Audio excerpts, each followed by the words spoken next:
Want to learn the stock market, but it feels too complicated? You're not alone. In just 7 minutes, I'll break down the basics of the stock market in a simple, visual way. So even if you're starting from zero, you'll walk away with real knowledge.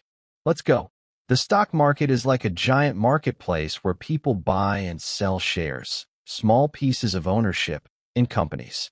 When you buy a stock, you're owning a small slice of that company. If the company grows, your slice becomes more valuable. Companies sell shares to raise money, for hiring, creating new products, or expanding. In return, investors like you get a chance to share in the profits and growth. There are two main ways to make money in the stock market. 1. Capital gains, when you buy a stock low and sell it high. 2. Dividends, regular payments some companies give you just for holding their stock. Stock prices move based on supply and demand. If more people want to buy than sell, price goes up. If more want to sell, price drops. It's influenced by company performance, the economy, and even emotions like fear or hype. A stock index tracks a group of companies. The S&P 500, for example, shows how 500 top U.S. companies are doing. It's like a scorecard for the overall market.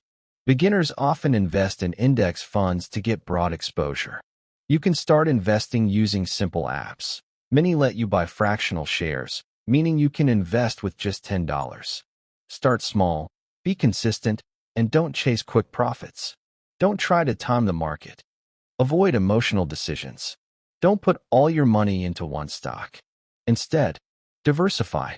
Invest long-term. Keep learning. Stocks equals ownership in companies. You make money through growth plus dividends. Prices move based on demand, news, and market sentiment.